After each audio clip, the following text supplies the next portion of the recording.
Vamos iniciar, então, com a nossa primeira palestra desse dia de trabalhos.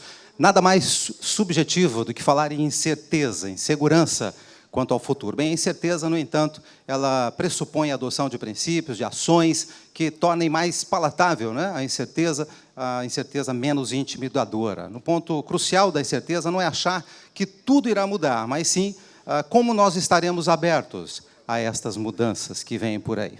Eu queria pedir, então, que, dentro desse tema, que a nossa técnica postasse, por favor, o vídeo referente a esse primeiro painel de hoje. Por favor.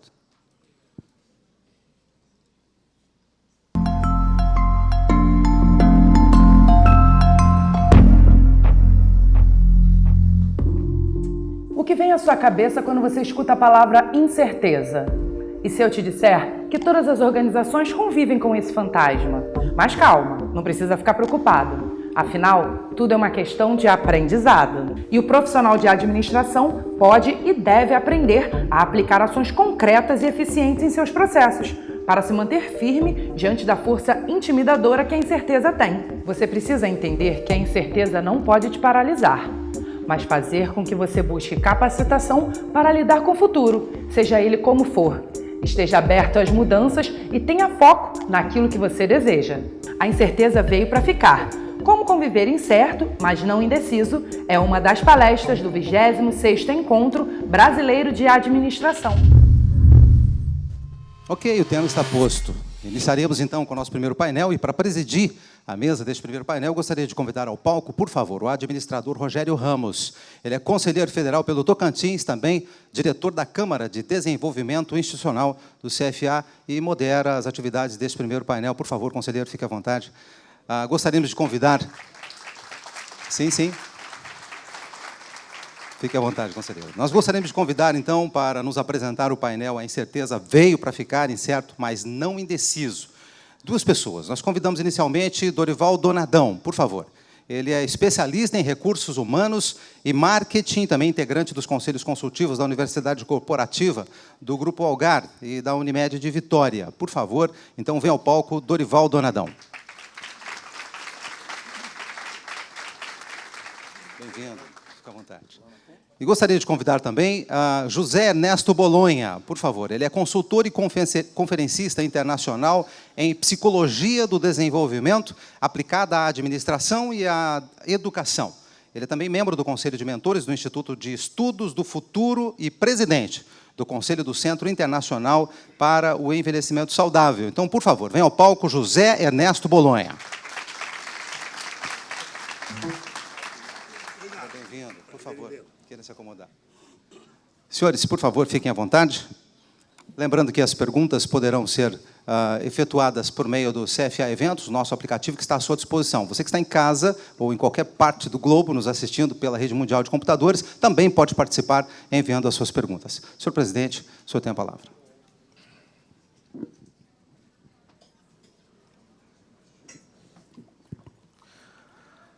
Bom dia a todos. Quero cumprimentar e agradecer a presença do José Ernesto Bolonha. Um prazer, uma satisfação tê-lo aqui com a gente nesse dia interessante de discussão de um tema também muito interessante. E o Dorival Donadão, que vão fazer uma parceria aqui na discussão deste tema. Antes de tudo, eu queria poder evidenciar a envergadura deste evento, né? Um evento que foi construído com base em temas atuais, com base de uma nova visão por onde deve andar o administrador, aonde deve andar as profissões correlatas da área da administração, do qual o nosso conselho abriga, e discutir não somente temas inerentes à nossa causa corporativa e os nossos interesses profissionais, mas discutir aqui como o nosso dirigente maior, com muita maestria e com muito conhecimento, debateu temas de interesses nacionais. Quando o nosso querido Wagner Siqueira este ícone da nossa profissão, que orgulha todo o Brasil em nos representar e nos representar bem, porque representar é algo de uma responsabilidade muito grande, porque você está ali, sendo o espelho, sendo a voz, sendo a opinião de uma classe e de um grupo de pessoas que, no nosso caso, chegam a quase 500 mil pessoas. E se você não tem uma pessoa efetiva, que tenha conhecimentos suficientes, que tenha uma dimensão e um alcance político, inclusive, porque, como o Wagner disse ontem, o apoliticismo talvez seja a maior doença que a nossa democracia está tendo no momento. Nos afastar da discussão dos temas de interesses nacionais que nos afligem no nosso dia a dia, até mesmo naquele simples ato de você ir abastecer um carro, um veículo, e se deparar com um aumento exorbitante, como uma economia domiciliar, uma economia doméstica, como tantos outros temas que nos afligem e que estão intrinsecamente ligados à administração. Nosso país fala-se muito em corrupção. Nós, por algumas métricas, calculamos que a má gestão pode ser 10 vezes maior do que essa corrupção. E nós precisamos discutir, temos discutido esse tema, como foi realizado recentemente em Brasília, no FOGESP, o Fórum de Gestão Pública. Então, o Conselho Federal de Administração,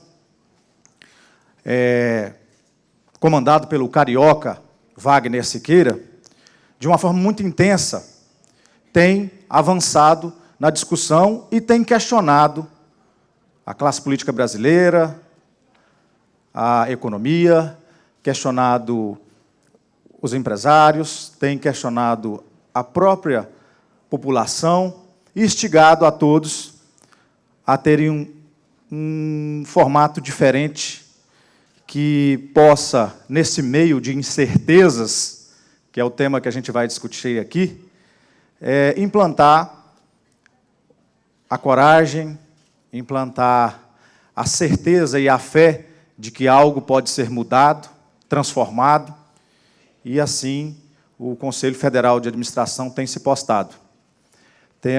Eu sou diretor de desenvolvimento institucional, responsável por toda a área de comunicação do Conselho, e quero dizer para vocês que nós temos investido muito, inclusive estamos ao vivo, agora nesse momento, onde administradores do Brasil inteiro estão podendo acompanhar de suas casas, dos seus trabalhos, tudo o que está se passando aqui hoje. Todas essas palestras do dia são arquivadas no nosso sítio, como também no YouTube, no CFA Play, onde vocês, inclusive, poderão rever isso ou indicar a alguns amigos para que possam ter acesso a toda a discussão importante que foi feita aqui. Então, me desculpa por delongar, mas eu não poderia deixar de registrar o orgulho dos administradores do Brasil. Eu sinto muitas vezes o Wagner não está aqui nesse momento, e é melhor a gente, às vezes, de forma espontânea, e até pela ausência dele mesmo, enfatizar que a sua presença, assim como todos os diretores, todo o conselho, nós somos 27 conselheiros, cada estado tem um representante, o Wagner representa o Rio de Janeiro, e o Brasil inteiro entendeu que o Rio de Janeiro fosse o comandante desse processo, e nós estamos muito orgulhosos disso aí. Então, eu queria dizer para vocês que está aqui o José Ernesto Bologna, fundador e presidente da Ethos, Desenvolvimento Humano. Ele é bacharel e licenciado em Psicologia e Administração da PUC de São Paulo e Universidade Mackenzie. Tem vasto conhecimento na área que vai discorrer hoje, uma figura conhecida no Brasil inteiro pelas suas atividades. Muito me deixou alegre é uma história que ele me contou há pouco, que em 1962 ele andava pelas regiões tocantinas, lá de onde sou, né, que é na Ilha do Bananal, a maior ilha fluvial do Brasil, e trabalhou com as nossas tribos xerentes, né? E isso para a gente é um orgulho, porque nós temos 7 etnias no nosso estado, temos muito orgulho dos nossos índios, que são as nossas origens, né? Muito respeito por eles também, e uma região magnífica, de uma fauna, de uma flora que foi transformada, inclusive, em parque nacional e um parque estadual para a sua preservação. Então, muito prazer por o senhor estar aqui com a gente. E o Dorival Donadão, esse administrador, especialista em recursos humanos, marketing, pela FGV, extensão na Universidade dos Estados Unidos, Pace University, sócio-diretor da Trígono Consultoria, em São Paulo, já ocupou vários cargos de direção no SENAC, na Hair do Brasil, articulista da revista Melhor, Gestão de Pessoas, e faz parte do conselho da ABRH do Rio de Janeiro. Então, uma satisfação muito grande. Como vocês veem, são pessoas que estão altamente preparadas para discorrer sobre o tema hoje. Quem seria o primeiro? Bolonha. Bolonha, é com você. Um grande abraço, uma salva de palmas para ele. Muito obrigado. Muito obrigado pelo convite, muito obrigado a Embra, ao Augusto Leite. Eu começo as minhas palavras com um agradecimento e 2 desculpas. O agradecimento é exatamente por essa plateia maravilhosa, por esse evento maravilhoso, por essa oportunidade, aliás, de estar ao lado do meu amigo Dorival Donadão e dos nossos amigos que nos convidam. E as 2 desculpas é em relação à minha gripe e em relação à minha tosse. Portanto, a incerteza já começou a se manifestar justamente quando eu peguei a gripe há poucos dias atrás e, lamentavelmente, estou com a voz um pouco fanhosa, mas agradeço a vocês a compreensão. Eu começaria fazendo uma rápida descrição daquilo que eu acredito que seja a razão do convite para esta difícil tarefa, que é falar sobre a incerteza para administradores. Eu sou originalmente um psicólogo interessado em desenvolvimento humano, que depois foi estudar administração.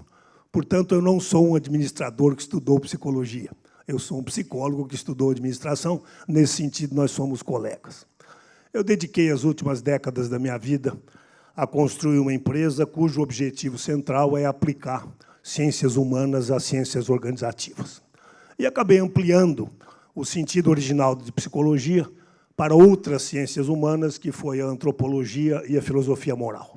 Portanto, hoje, na Ethos, o que nós fazemos, e o que eu dirijo ali com a nossa equipe e os nossos amigos, é um esforço muito grande de responder a seguinte pergunta: o que é que as ciências humanas têm a dizer às ciências organizativas? Afinal de contas, o que é a psicologia, a antropologia, a filosofia, no seu aspecto ético, na filosofia moral especificamente, teria a contribuir com as suas reflexões, a sua complexidade, para as ciências administrativas, que, numa grande medida, na sua história, têm uma pretensão mais racional, organizativa no sentido de organizar. Organizar os procedimentos, organizar as relações, e, portanto, há aí, num certo sentido, o discurso da razão, do lado das ciências administrativas e, pelo menos em parte das psicologias, o discurso do desejo. Portanto, se nos desafiam hoje, ao Dorival e a mim, com a mediação do nosso querido anfitrião, a dizer, falemos sobre a incerteza para administradores num mundo que dá cada vez mais evidências de ser um mundo incerto, um mundo onde surpresas ocorrem, e muitas vezes surpresas que nos deixam perplexos, surpresas que são, em alguma medida, patéticas. O que seria a minha primeira contribuição de abertura? E eu diria que essa contribuição se prende ao tema do acaso. É impossível qualquer um de nós falar em incerteza sem associar ao tema do acaso. Qual é o papel do acaso na vida? E quando me refiro à vida, não seria apenas a vida no seu sentido social, no seu sentido profissional. Eu diria a vida em geral. Portanto, eu começaria esta reflexão trazendo para nós, de maneira corajosa, o embate, o debate, a questão contraditória entre a razão e o acaso, ou a razão e a incerteza. Evidentemente, a razão, o discurso da razão, nos traz a ideia de que as coisas deveriam ser concatenadas.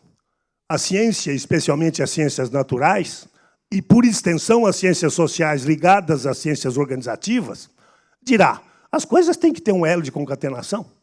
Uma coisa deve causar a outra. Os elos de causalidade e não de casualidade, que seria o aleatório, não deveriam ocorrer. A vida, especialmente a vida social, a vida política, a vida afetiva, a vida de relações, deveria ser uma vida contratada e, dentro desses contratos, as coisas deveriam ser previsíveis. As incertezas não deveriam ocupar tanto espaço. No entanto, as próprias ciências naturais, e é com elas que quero começar, já nos trouxeram, e isso faz tempo, a questão do acaso. Por exemplo, quando Darwin formula a sua teoria da evolução, e nós perguntamos, professor Darwin, mas como é que, afinal, ocorrem as mutações genéticas que geram a distinção das espécies, para que depois as espécies se adaptem ao meio ambiente e, através da seleção natural, sobrem as espécies que sobram? E ele responde, é por acaso. Bom, mas essa é uma resposta que a ciência, em princípio, não deveria aceitar, porque, afinal de contas, o discurso da razão espera que todas as coisas tenham uma causa.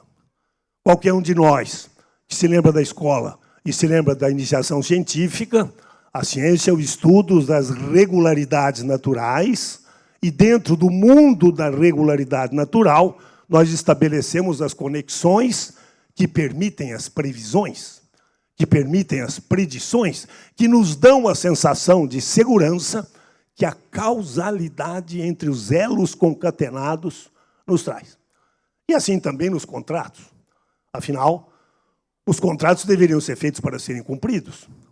Os contratos não poderiam ser traídos. A rigor, um governante deveria defender o seu povo, ao invés de prejudicá-lo. Esse seria o contrato. Mas a vida nos coloca factualmente, realisticamente, duramente, diante de um tema chamado incerteza. Num certo sentido, fazendo aí uma pequena brincadeira lógica, nós poderíamos dizer que a nossa única certeza é a incerteza. A única certeza que podemos ter em relação à observação dos fatos reais da vida, seja no âmbito natural, isso é muito importante, seja no âmbito social, é que as coisas podem não acontecer como previsto. E nessa hora, evidentemente, a razão fica confinada a um problema. Se nós, na verdade, imaginamos as nossas vidas dentro do discurso concatenado e, nesse sentido, certinho da razão, é claro que nasce a angústia. E a angústia nada é senão o nosso desapontamento diante do fato de que os contratos não são cumpridos, de que os desejos mudam, de que as pessoas mudam de opinião, muitas vezes de forma surpreendente, às vezes até de forma apavorante. E também a natureza nos coloca surpresas e todos sabem disso. Portanto, quando me convidam para este evento, maravilhoso evento, e agradeço mais uma vez o convite e a presença de vocês, a minha primeira decisão tem que ser a seguinte: qual o nível de provocação que eu quero trazer? Qual é, na verdade, a discussão que eu acho que abriria para o meu querido colega de mesa, Dorival, para que nós trouxéssemos, de fato, uma contribuição inovadora, uma contribuição fora da caixa, uma contribuição corajosa, uma contribuição que não ficasse repetindo aquilo que também é compreensível, que é o discurso da certeza, o discurso concatenado da razão. Listas e listas de como as coisas deveriam ser. mas as coisas não são como deveriam ser. Todos nós temos uma teoria de como os outros deveriam ser. Eu também tenho uma teoria de como minhas filhas deveriam ser, como meus genros deveriam ser, como meus amigos deveriam ser, como os meus governantes deveriam ser, mas há um problema real. Eles não são como eu acho que eles deveriam ser. Na verdade, esta perplexidade passa pelas nossas vidas. E para esta provocação, eu resolvi discutir na frente dos senhores, estimular os senhores a discutir conosco a própria razão. E nós estamos fazendo aqui agora, o convite que Dorival e eu fazemos é colocar a razão no banco dos réus. É dizer, razão, iludida com a concatenação, com a estabilidade dos contratos, iludida com a física que não considera o princípio da incerteza, por sinal de 1923, já vamos para 100 anos que o Heisenberg, como físico, formula o princípio do determinismo, do indeterminismo e da incerteza. Coloquemos a razão no banco dos réus, como um dia, lá atrás, já fez Kant, e dizer, vamos discutir com a razão as pretensões da razão. Afinal de contas, doutora Razão, o que a senhora quer? A senhora quer nos angustiar com um mundo ideal, esperado, que todas as coisas deveriam ser previsíveis, e todas as coisas deveriam ser encaixadinhas, e todas as causas e as consequências seriam por nós conhecidas? Ou, afinal de contas, a pulsação que a vida produz no mundo, esta maneira de olhar a vida, que diz, nós precisamos incluir a incerteza, até porque, Geraldo, não há outra possibilidade. Ou nós incluímos a incerteza na nossa visão da vida, ou nós seremos angustiados por uma ilusão permanente de que as coisas deveriam ser de uma certa maneira, para que a gente perceba logo em seguida que elas não são. O grande confronto, num certo sentido, foi muito bem descrito, entre outros psicólogos, por Freud. Quando Freud formula a psicanálise, e todos vocês têm alguma familiaridade com isso, ele coloca o desejo como um grande inimigo, entre aspas, da razão. E vem a velha questão. O que governa o mundo não é a razão, é o desejo. E o desejo tem uma característica que nos amedronta. O desejo tem a sua própria autonomia. Os desejos vêm na nossa consciência sem que possamos ter grande controle. Nós nos apaixonamos sem querer. Nós deixamos de estar apaixonados sem querer. Nós nos vemos vocacionados a uma certa coisa, a uma certa profissão, a um certo vínculo de trabalho, e depois nós nos desinteressamos. E, portanto, a contribuição que o psicólogo pode trazer para administradores e um cientista humano pode trazer para cientistas organizativos se chama autonomia do desejo. O susto que todos nós temos quando nos desenvolvemos e crescemos, de que existe uma autonomia naquilo que a nossa mente coloca na nossa consciência. De repente, eu sou maravilhosamente casado, com uma família estável, com uma relação antiga, com tudo funcionando bem, os filhos crescendo, e me apaixono por outra pessoa. Ou deixo de me interessar pela minha companheira. Ou ela por mim. Ou ela se apaixona por outra pessoa. E, de repente, o desejo invade a consciência e coloca um problema. Mas isso não ocorre apenas em relações tão dramáticas quanto as conjugais, como eu acabei de citar. Também ocorre nas relações de emprego. De repente, aquele sócio, aquele funcionário, aquele chefe, ao qual me vinculei com tanta confiança e certeza da concatenação da vida, não me quer mais. Ou eu não o quero mais. Então, num certo sentido, o que a psicanálise nos traz, e devemos acolher esta sabedoria evidente, óbvia, inegável, é que a vida boia sobre um oceano de incertezas. E deste grande universo incerto, a razão retira uma pequena região, dentro da qual nós vivemos e tentamos nos manter. A nossa provocação, minha e do Dorival, hoje aqui é dizer, senhores, cuidado com isto. Cuidado com confinar e encarcerar a vida apenas ao discurso da razão. E vejam bem, não que eu esteja aqui falando contra a razão, pelo contrário, eu estou falando para protegê-la. Eu estou falando para que nós possamos entender os espaços em que a razão funciona, em que o contrato funciona, a concatenação funciona, mas não nos iludir pensando que a razão funciona para tudo. Que a vida pulsa ao redor da razão. Não. A vida pulsa ao redor do desejo, o desejo autônomo, ele aparece, ele muda, e ele tanto pode mudar um grande governante no aspecto da sua honestidade, dos seus vínculos, dos seus compromissos, dos seus comprometimentos, quanto pode mudar ao contrário. Pode mudar aquele que é visto socialmente como uma pessoa inviável e que, num certo momento da vida, se regenera e todos nós festejamos as transformações humanas. O papel dos humanistas junto aos administradores é trazer o fato de que a vida tem a sua própria pulsação e a razão não abarca esta pulsação toda. E dentro desta ideia, que já ilustro, basicamente é a ideia de que a razão não basta, de que nós temos que nos flexibilizar e nos abrir para a pulsação da vida, além da razão, sendo que a razão é um pequeno discurso diante disto, embora seja um discurso central, importante, que deve ser preservado, mas deve ser preservado com a abertura dos nossos olhos. Eu também produzi uma ruptura.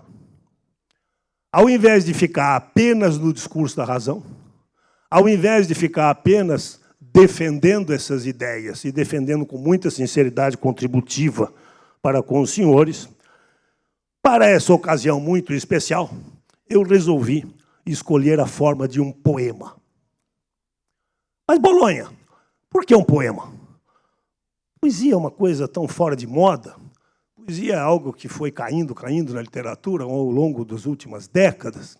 Eu, que escrevo poesia todos os dias desde 15 anos, e já publiquei alguns livros, na verdade, vejo o quanto o mundo contemporâneo se desinteressou da forma da poesia como maneira de comunicação e se interessou pelas formas diretas do discurso, pela prosa discursiva, especialmente quando a prosa discursiva são listas de comportamentos sobre como as coisas deveriam ser. A autoajuda. Faça isto que eu estou te dizendo aqui, que você será feliz. Ora, isso pode ser uma contribuição muito boa, especialmente quando as pessoas conseguem seguir os conselhos.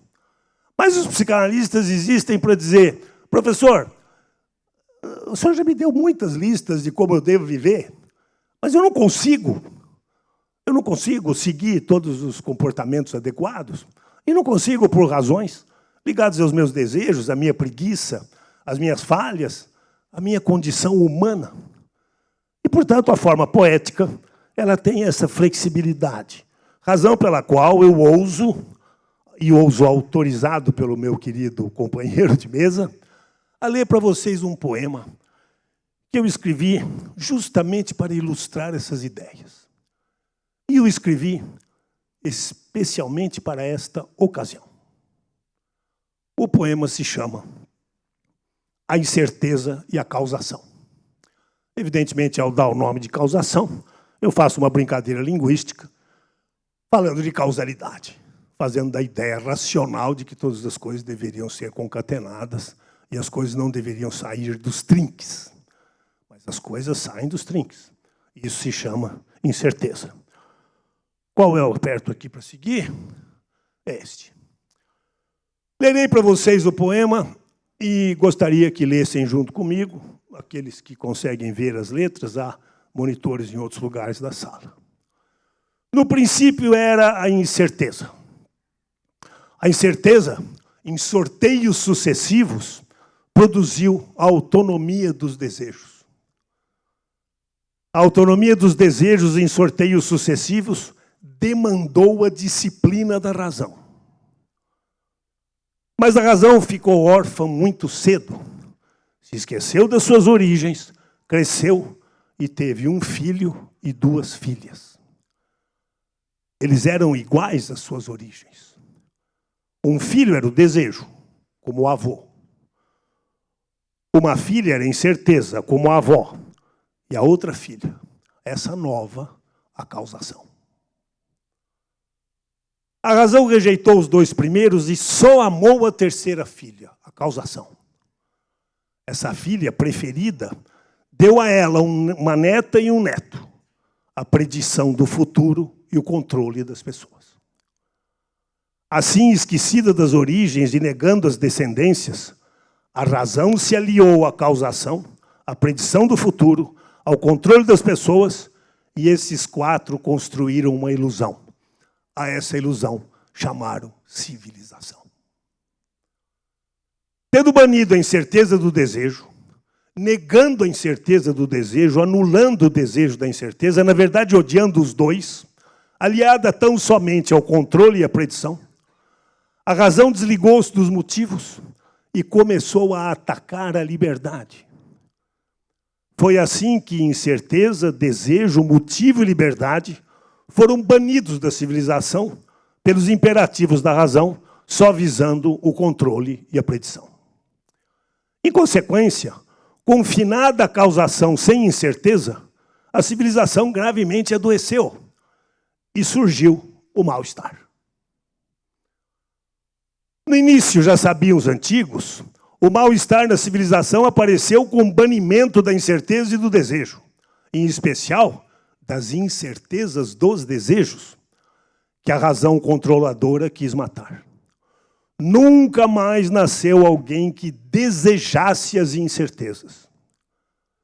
Nunca mais nasceu alguém que admitisse que a incerteza é a nossa origem e destino. Nunca mais nasceu alguém que assumisse para si a tarefa de recuperar essas memórias, reinstalar a incerteza na cultura, mostrar sua inevitável permanência, respeitar a imprevisibilidade dos desejos e dos fatos, não como ameaça à liberdade, mas como sua real celebração. Tornou-se proibido amar o incerto. Ou seja, nunca mais nasceu alguém capaz de vida. Porque a vida livre, a vida bela, não é feita de razões, mas de motivos. Os desejos são amigos dos motivos. Juntos, os desejos e os motivos movem o mundo. Foi assim que predição, razão e controle, incertezas e desejos, motivo e liberdade se desentenderam e se odeiam até hoje. Nossa tarefa mais difícil e necessária é reintegrar essa família. Incapaz de unificar essa família, a razão pensou em confinar o desejo e a liberdade fora do mundo da predição e do controle, único mundo que a razão considerou. No entanto, que ironia, deu-se o oposto. Imaginando predizer e controlar, quem se aprisionou foi a razão. O universo segue livre e desejante. A vida pulsa em liberdade, pelo escuro entre as estrelas e na luz de cada uma, propondo as paixões mais imprevistas, as ideias criativas, as rupturas progressistas, as mudanças surpreendentes. Aquela que prenderia o mundo na cadeia das causas regulares e controlaria a vida e a história, vê-se presa na prisão que construiu. Aquela que se pretendeu a luz do mundo, disciplinando e iluminando os caóticos desejos anarquistas, tornou-se a sombra e a escuridão, incapaz de pedir as incertezas que a libertem da sua própria tinaria. Com tudo posto e assim sabido, façamos nós, pela razão, o que por si mesma ela não faz. Convidemos a razão para que veja a beleza dos desejos, a certeza da incerteza, convocando a perceber um universo bem maior do que o cárcere das causas. Celebrar os mistérios do milagre, de cada amor sem explicação, da compreensão sem discussão, do silêncio que anuncia os desejos criativos, dos que olham a razão como enganosa e respeitam a incerteza como vida. A favor dessa postura, os navegantes da incerteza oferecem as suas certezas. A razão, como uma cobra, tem razões quando nos cobra, mas raramente, em tirânica ironia, seus motivos são tão nobres como aqueles que anuncia. Assim, sintetizo o meu poético discurso nessa estética da ética, no sagrado dessa erótica. A incerteza cria o desejo, e isso é belo. O desejo cria o motivo, e isso é bom. Os motivos modem o mundo, e isso é justo. Convidemos a razão para olhar o belo, o bom e o justo. E talvez ela compreenda. Se o fizer, viva o desejo. Se não o fizer, a vida segue. E com a vida em sua beleza, com a vida em sua bondade, sempre juntos seguirão as incertezas, os desejos, o motivo e a liberdade. Muito obrigado a todos vocês.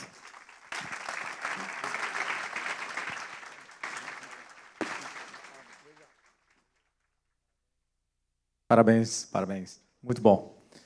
Chamamos agora, na sequência, o Dorival Donadão, para que faça as suas considerações. Muito bom, bom dia. Bom, pessoal, vou fazer um difícil complemento à fala do Bolonha. Coube a ele fazer essa análise mais ampla, mais psicológica, comportamental, filosófica, existencial, enfim. Vocês perceberam que é muito rica, muito densa.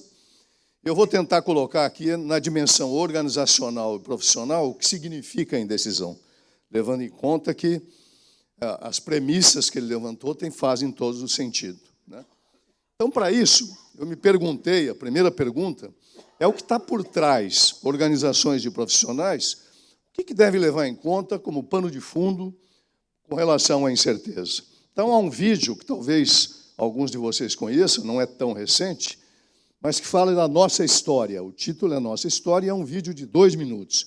Eu queria projetar esse vídeo, aí eu retomo a partir daí.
Bom, e aí? Se a gente fosse falar num pano de fundo com 2 palavras sobre isso que vocês viram, quais são as palavras que este vídeo passa uma mensagem e que tem alguma coisa a ver com a incerteza?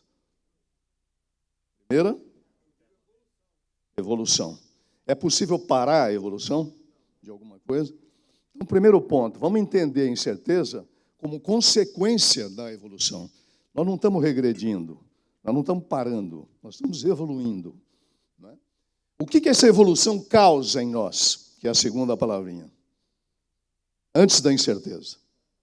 Antes. Inquietação.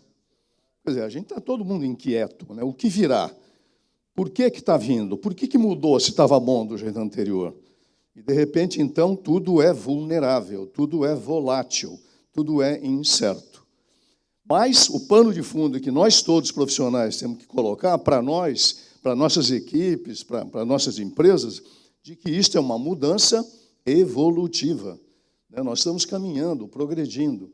Outras vezes no passado, vocês viram aí várias fases do passado, isso aconteceu, mas aconteceu com a intensidade que está acontecendo? Não, né? Talvez a gente chegue no auge, no apogeu de uma mudança evolutiva de ruptura, de substituição, de renovação, de demanda de um novo pensar, de um novo óculos, de abrir a janela. Isso não aconteceu com igual intensidade, complexidade e velocidade como está acontecendo agora. Então, de repente, lembra da musiquinha da Legião Urbana? O futuro já não é como era antigamente? O futuro já não é como era antigamente. O que prevalecia até pouco tempo atrás? As mudanças eram razoavelmente previsíveis. Você nascia, vivia lá, ou mudava, ou fazia um programa, casava, etc, etc, etc. Tudo era uma trilha mais ou menos previsível. De repente, isso muda de uma forma abrupta. Vocês tiveram ontem a palestra sobre a Revolução 4.0, né? O que ela está trazendo? Vocês já ouviram tudo isso da internet das coisas, da robotização, etc. Mas aí, de repente, pinta uma informação que vem do Fórum Econômico Mundial, lá de Davos, na Suíça. É um negócio sério, não é um chute qualquer. E o que eles dizem? Que até 2020, portanto, até amanhã, 2020 é daqui a pouco, né? 7 milhões de empregos serão eliminados ou substituídos pela robotização, mecanização, etc. Como chegam nesses números, para mim é sempre uma incógnita. Mas, enfim, é um Fórum Econômico Mundial, respeitável, o que está dizendo. E que esses empregos, então, vão ser substituídos. O que pinta? Inquietação. Será que eu estou no meio desse bolo? Será que o que eu faço, eu sou administrador, vai acontecer isso? O que vocês acham? Vai acontecer? Dá uma olhadinha nas contradições também, com todo esse avanço. Ao mesmo tempo que isso acontece, o que acontece com o emprego no Brasil? Se torna cada vez mais informal. Além dos 12 milhões ou 13 milhões de desempregados, a informalidade está dominando. Não é o profissional capacitado, tecnológico e preparado, é um profissional informal. E agora surge a figura do empresário informal, que está aumentando também o empresário informal, vivendo tudo meio que no paralelo. Para cada fato novo, para cada avanço que aparece, existe um contraponto. Nós estamos falando da longevidade. O que está acontecendo com a longevidade, de uma maneira geral? Estamos vivendo mais? Muito mais, né? Quem é de Santa Catarina? Tem alguém de Santa Catarina? Santa Catarina bateu agora recentemente a maior expectativa de vida do Brasil, 79,7, 80 anos, para 2017. Alguém leu o Yuval Harari, o cara que é best-seller israelense, que escreveu o Sapiens e o Homo Deus? Alguém leu? Tá. O que ele diz no Homo Deus? Ele preconiza daqui a algum tempo, claro que não vai ser para amanhã, mas é para logo, o homem imortal. A ciência, a tecnologia, a medicina, num avanço tão absurdo, que daqui a pouco o homem poderá se colocar como imortal. Ainda é ficção, né? Está longe para a gente entender. Mas, certamente, boa parte das pessoas que estão nessa sala vão poder viver até os 100 anos. Cada vez mais comum você encontrar avô, companhia, que faz 100 anos. Esse é um dado suportado pelo avanço da tecnologia, ciência, medicina, tudo que eu falei. Qual é a contradição? É uma longevidade com qualidade. O Bolonha pertence a uma sociedade de envelhecimento com qualidade, com dignidade. Tem um contraponto. A medicina, ao mesmo tempo que avança, também fica cara, né? Fica, muitas vezes, inacessível para as pessoas. Então, nós corremos o risco de viver mais, mas com um grande ponto de questionamento se vamos viver mais com qualidade. Então, tudo que traz incerteza e esse volume tal de avanço extremamente rápido, existem alguns sloganzinhos aí que falam de VUCA, né, que você já deve ter ouvido falar, da velocidade, da complexidade, etc., etc., que explicam um pouco o arcabouço conceitual disso. O que nós estamos sentindo? O que o avanço tecnológico nos causa do ponto de vista de sentimento mesmo, né? Impressão 3D. Alguém está acompanhando? Ótima impressão 3D. Todo um avanço vai permitir que se construam casas populares com impressão 3D, uma queda de custo fenomenal. Mas vocês viram a notícia do que estão fazendo com a impressão 3D? Com armas? Alguém viu isso? Está sendo possível construir armas de plástico com impressão 3D. E aí, o que a humanidade vai fazer?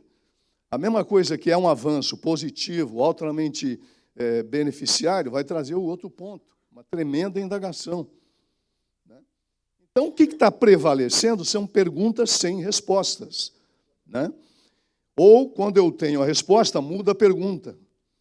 Então, tem uma imagem até que esta que está projetada. Alguém conhece esse personagem? Esse é o Gato Félix.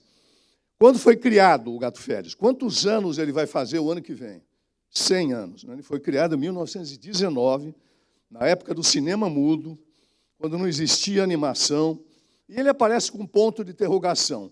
Quem assistiu o Gato Félix, o que ele fazia com esse ponto de interrogação, normalmente?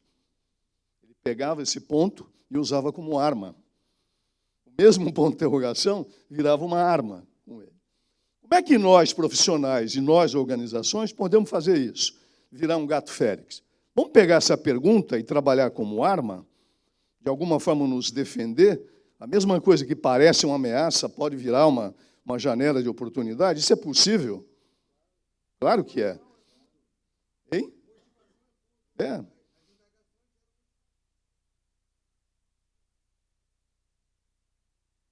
A mesma indagação, se te traz angústia por um lado, te traz o quê do outro lado?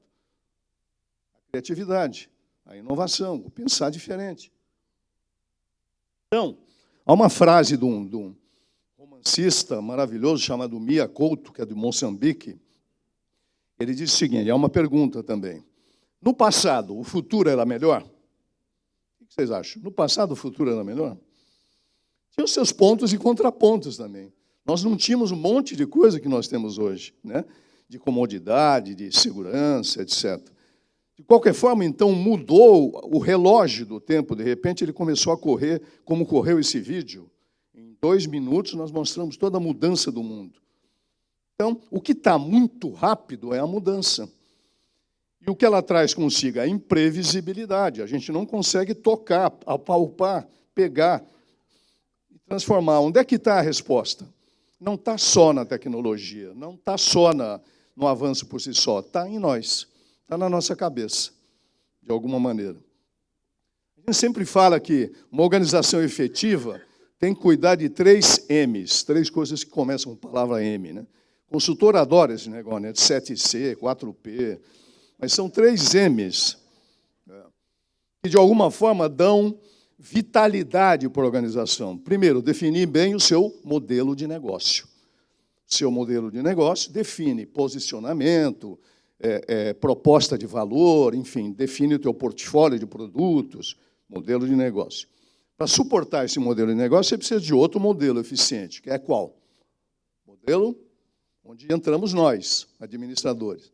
Modelo de gestão. Você precisa ter uma gestão eficiente de processos, sistemas, políticas, procedimentos, etc., etc.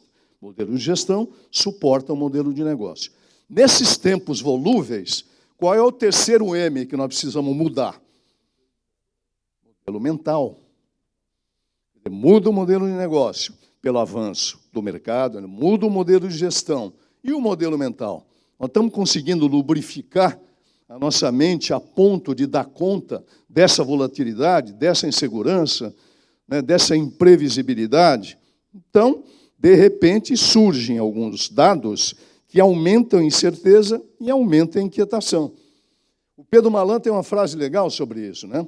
No Brasil, até o passado é incerto. É o passado. Quer dizer, daqui para frente, tudo tem certeza? Tudo tem grandes probabilidades? Não. Permanece a inquietação. Então, o que não pode acontecer nunca diante da indecisão é o que a gente chama de parálise. Parálise é a paralisia da análise. Você tem tanta informação, a informação virou uma commodity. É você clicar no Google, você sabe, o Google sabe mais sobre você do que a sua mãe, provavelmente, né? Mas como é que a gente pega esse volume, esse caminhão de informação e, de alguma forma, dá tratos à bola para essa informação, né? Porque, senão, você junta um volume tão estupendo de informação que você fica parado, não consegue decidir.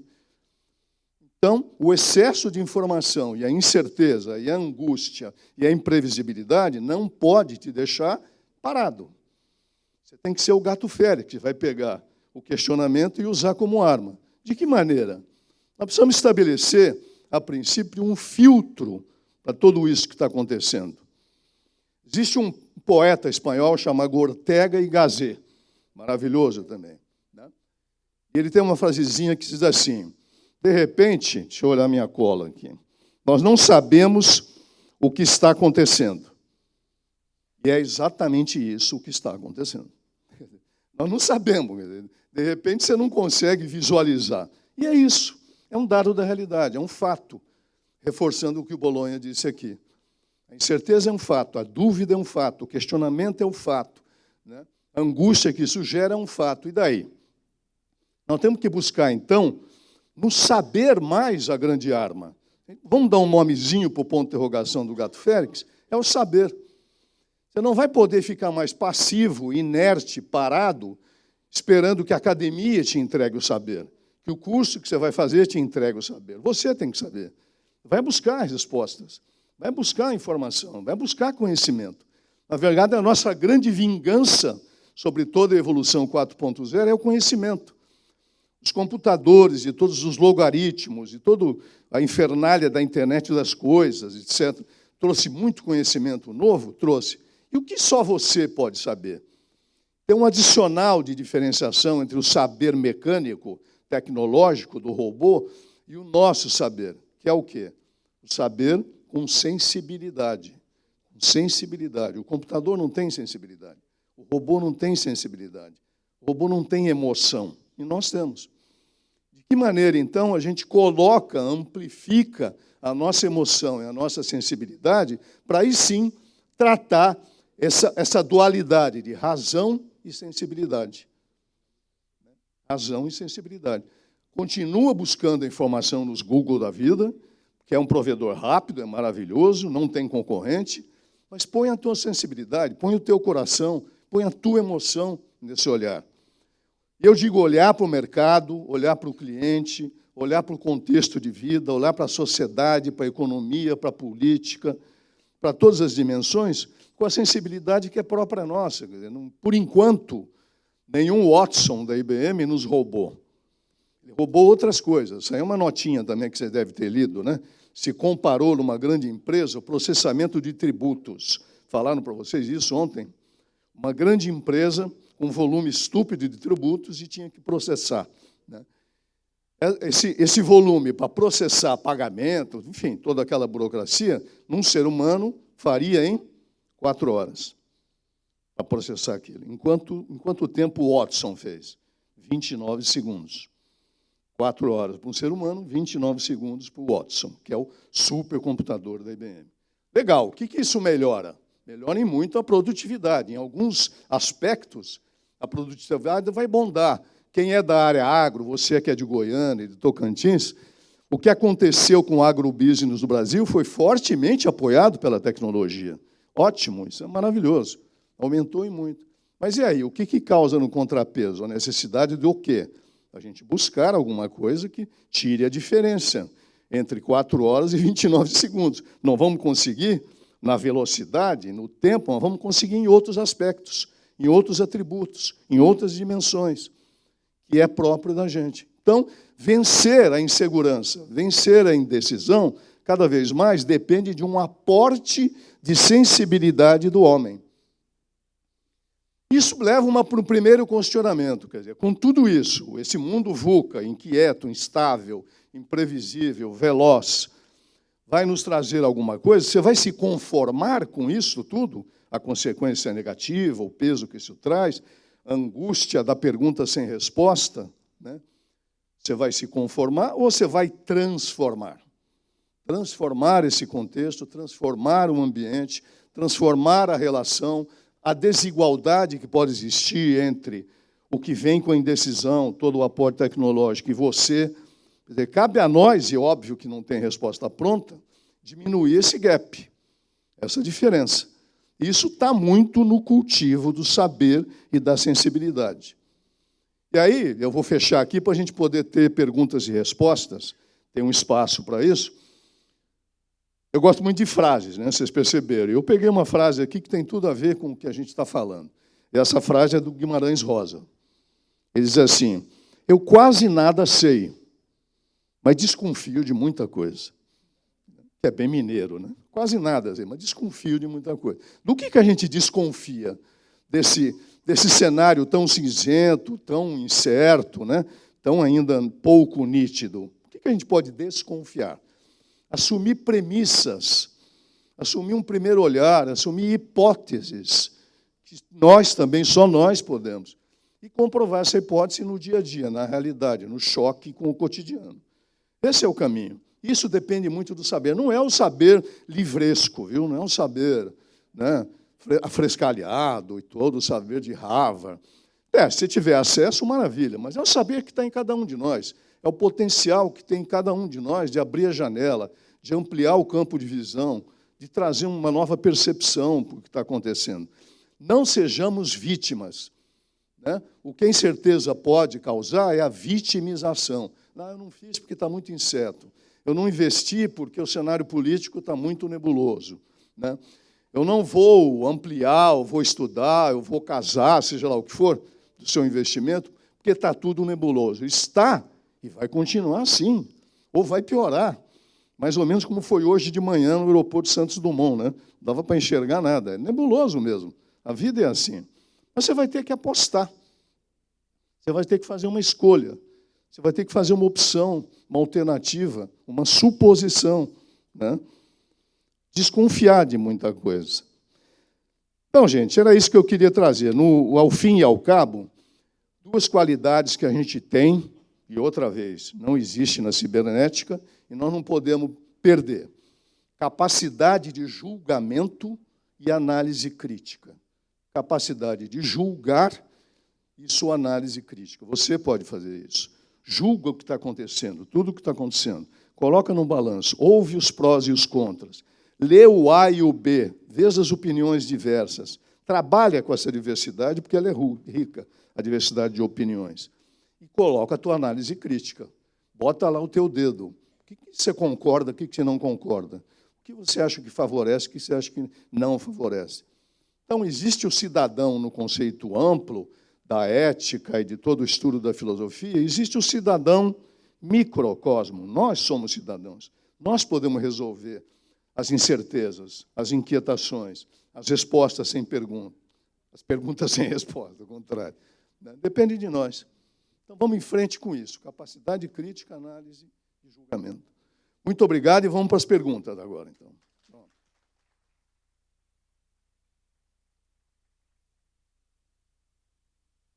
Muito bem, dando sequência aí. Primeira pergunta. Pela ordem que chegou aqui, eu posso dizer que ela é por Bolonha, que seria: como tomar uma decisão de vida ou morte estando indeciso?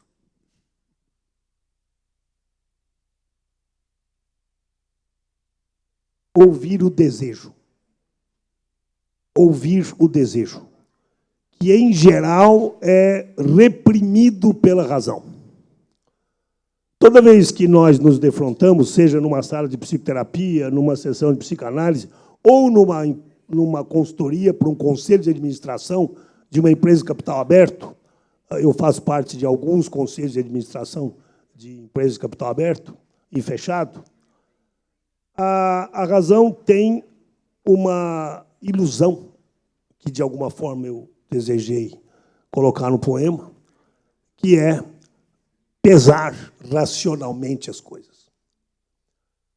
Senhores, senhoras, nada alimenta mais a indecisão do que as razões, colocando pezinhos num prato, pezinhos no outro, pezinhos num prato, pezinhos no outro, e não decidindo.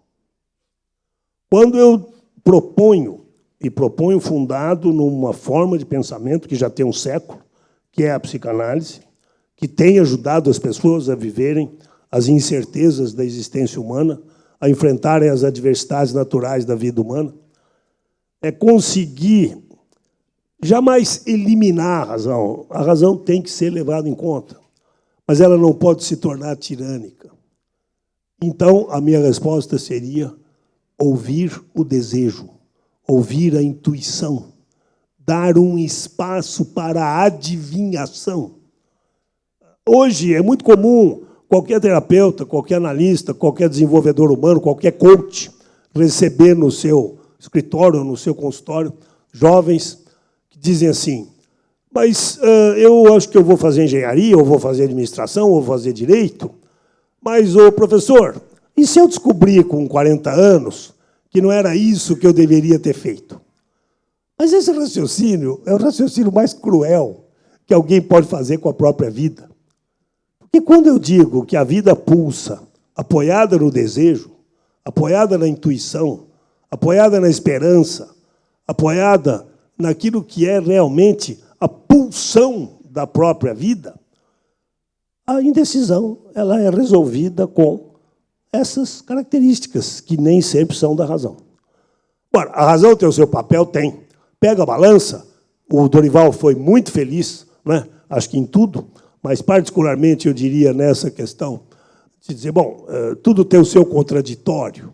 Então, o Darwin, curiosamente, termino aqui a resposta, tem um texto do Darwin muito curioso, se vocês quiserem entrar na internet, vocês vão vê-lo.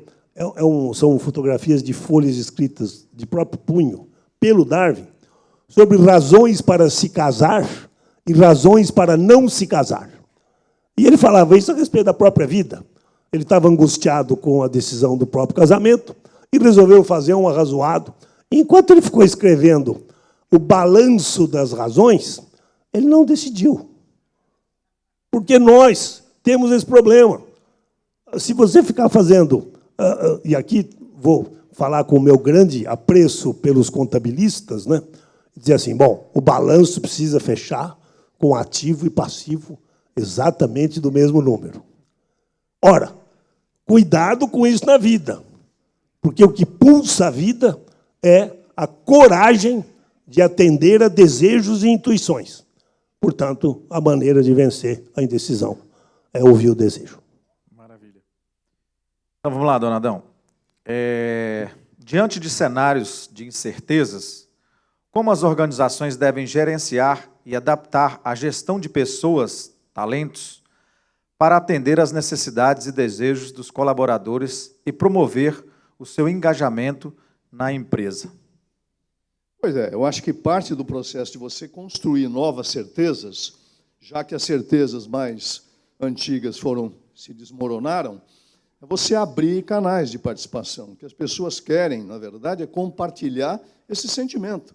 Não somos só nós que estamos nessa sala que estamos com inquietação. A inquietação está mais ou menos consciente por todo mundo. Abrir canais de escuta, abrir canais de audição disso tudo. Fazer com que as pessoas se sintam também protagonistas desse processo, e não simplesmente vítimas. Então, acho que é isso. Quer dizer, quanto mais a gente levar esse assunto, de alguma maneira, para um debate, para uma análise conjunta, mais rica será a resposta, né? O que não pode acontecer é a indecisão ser motivo para desistência. Quer dizer, não desista, né? A gente pode substituir as indagações por novas respostas, como eu disse, novas certezas. Construa isso com a sua equipe. Abra canais de participação e de escuta. É por aí. Muito bom. Poloni, a capacidade de julgar e a análise crítica está atrelada à nossa formação acadêmica e à nossa formação como ser humano de forma conjunta ou específica? É uma pergunta excelente, assim como a primeira, e muito obrigado pela questão. A grande queixa que os filósofos da educação, não é, que os psicólogos da aprendizagem fazem hoje é esta atitude, essa decisão que, ao longo da história, foi tomando a escola, desde a formação primária até a formação universitária, de separar a transmissão de conhecimento tomado como conteúdo, tomado como disciplina, e as capacidades críticas, e acrescento as capacidades socio-relacionais. Quer dizer, a bola da vez em matéria de educação é agregar a nossa formação, que eu costumo chamar de escolarização da pessoa, que é passar disciplinas, passar conhecimento, fazer provas, garantir que ele aprendeu a resolver uma equação de segundo grau, ou aprendeu a resolver uma integral. Quer dizer, ele aprendeu a fazer julgamentos críticos, a tomar decisões em cima de julgamentos, como muito bem lembrou Dorival. Ele aprendeu habilidades socio-relacionais, ele aprendeu o traquejo de trabalhar em equipe, de ouvir as pessoas. E a escola tem sido precária nesse assunto. Nós criamos um sistema educacional, e ele não é só brasileiro, essa é uma discussão hoje mundial, onde a escola foi se limitando a conteúdos de conhecimento e foi fugindo de temas psicológicos e existenciais profundos. O professor, e eu aqui quero compreender os professores, eu também sou um, foi escapando de discutir as coisas que são mais complicadas na vida, que são as indecisões, as incertezas, as angústias, o mal-estar, a dificuldade socio-relacional, as inabilidades socio-relacionais, os temas morais, o tema de conseguir resistir como alguém honesto no meio de pessoas todas desonestas. Quer dizer, todos esses temas foram sendo tirados da escola, e eles devem participar da educação. Portanto, a minha resposta é muito clara. Não, infelizmente, porém, devemos produzir uma educação que inclua formação moral e questões socio-relacionais. Muito bem. Nós temos bastante perguntas, mas eu vou fazer uma última pergunta ao Donadão, que o tempo nosso extrapolou, dado até o interesse pelo tema e a forma que o tema foi recebido por vocês.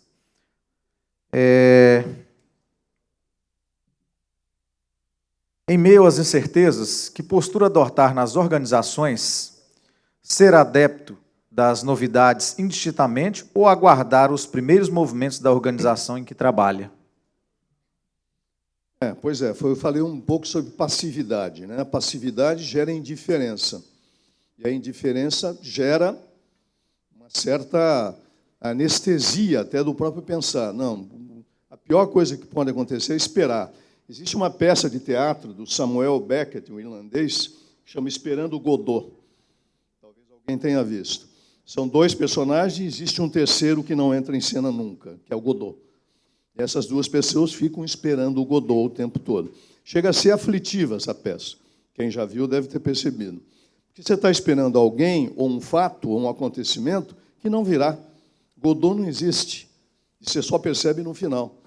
Então, não fique esperando o Godot. A fórmula mágica, a resposta de alguém iluminado na organização, ajuda a construir. O fundamental é entender que nós não estamos vivendo um tempo de mudanças. Nós estamos vivendo uma mudança de tempo. Né? Vocês viram no vídeo que tem um momento que aparece a imagem de Mona Lisa, do Da Vinci. Mona Lisa e Da Vinci representam a Renascença. Talvez a gente esteja, tirando os exageros, num tempo de renascença, né? Um novo ciclo. E é isso que está acontecendo. Por isso que ficar sentado à beira do caminho é para o Erasmo Carlos, não é para nós. Né? Maravilha. Eu queria agradecer aos nossos dois conferencistas, palestrantes, que muito bem colocaram sobre o tema, e tenho certeza absoluta que todos nós, a partir de hoje, estaremos amando as incertezas. Muito obrigado a todos. Parabéns.